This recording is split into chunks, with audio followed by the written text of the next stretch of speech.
Jason, when looking at the offensive line, there was so much attention given to the quarterback position. Spencer Rattler, of course, the Heisman favorite, and him looked upon as the guy that was going to lead this team to a national championship. And then he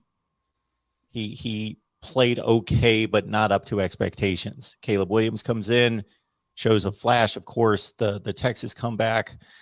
First and foremost, he pretty much fulfilled what you would have expected from a guy playing his first football. He was everything advertised. Not that he didn't have his issues, especially in the Baylor game, but he had a great first season. But the quarterback position just looked upon as, okay, this is what sent this team downhill early in the season. Would offensive line be that positional unit that you think underachieved more than any other unit and was the cause of this team not necessarily meeting expectations?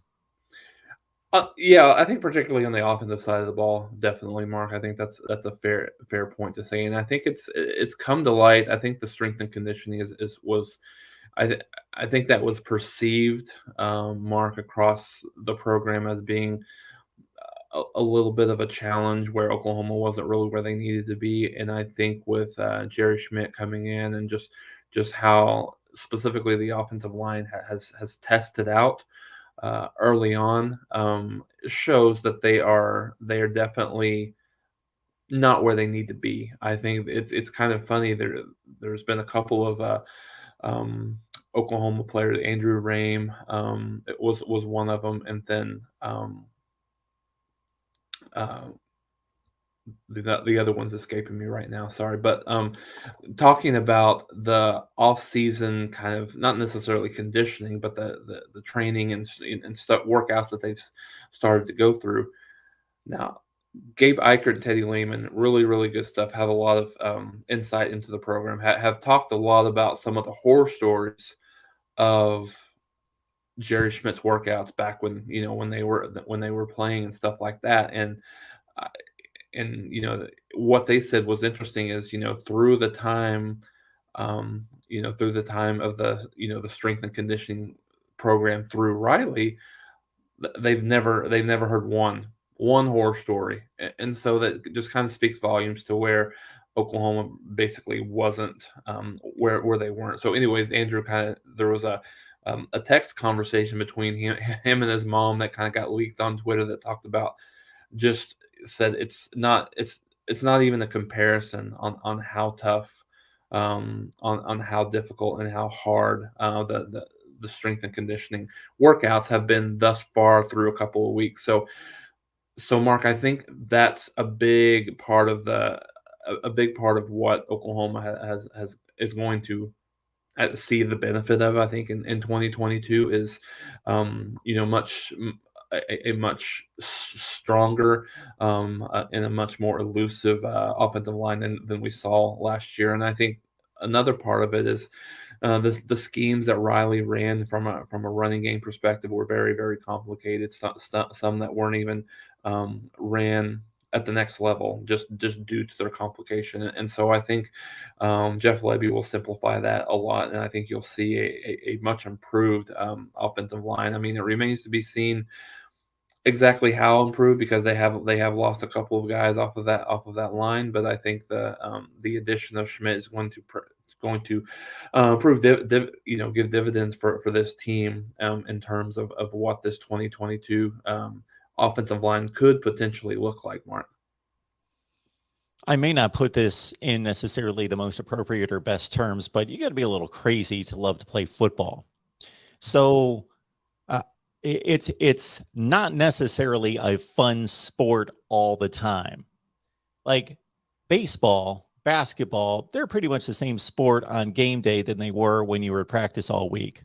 Football, you have to either just love hitting people and running into people because, again, baseball, everybody comes to bat, everybody touches the ball, everybody throws it, catches it. Basketball, even if you're the post guy who's just a rebounder and a grinder, you're still going to get your hands on the basketball. You get to to play with the ball of the sport. Football, hey, unless you're a quarterback, running back, wide receiver, you're out there hitting people, you're pursuing, you're trying to shed block, you're doing things that aren't necessarily fun to the average person. Right. The average person would want to be the wide receiver catching touchdown passes or the quarterback who's throwing everything. But the majority of positions out there, football practice is not necessarily fun for, again, the average sane person. It is a grind. So if you're not hearing complaints, but there's still a lot of guys that can be really good at it and love game day and hate the workouts, and just they're talented enough and they understand the final goal is worth it, that they put themselves through it. But if you're not hearing complaints about conditioning, then you're probably not driving these guys as hard as you should be. Yeah, no, you're absolutely right. And like I said, Mark, I think this has been growing as a little bit of a concern within the program over the last couple of years. And I think it proved to be the case this year on both lines of scrimmage, offense and defensive line. Specifically, the defensive line got pushed around from time to time. A lot of teams had success really just running the ball right up the middle at Oklahoma. So I can guarantee you between Schmidt and Venables, that's something. Toughness, I think, and strength is something that you're not going to see be a huge problem really at the level that it is. And you're absolutely right. I mean, I think in football lore, you learn to complain about off-season workouts. You learn to complain about conditioning because, I think there's a certain aspect of it that they complain about. I know but I think come September, they're happy that they went through it, obviously, because it sets them up to be where they need to be from a successful perspective on Saturdays. I was out playing flag football in a league until I was 42, 43 years old. I loved it, but that's all throwing and catching. When I was playing in high school and I'm playing cornerback, and I'm having pulling guards truck me and stomp on my head because they're 60 pounds heavier than me. That's not fun. I didn't have fun practicing football or going through two-a-days. It's just to get prepared to play the sport well. It's not necessarily fun for most people. Again, if you're a little crazy, if you're I don't know who to put in that category of just a maniac, a Chris Spielman that just loves football and I can't get enough of it, then that's amazing. So that's pretty much an answer, Justin, to your question about the offensive line comparison between last year and this year's.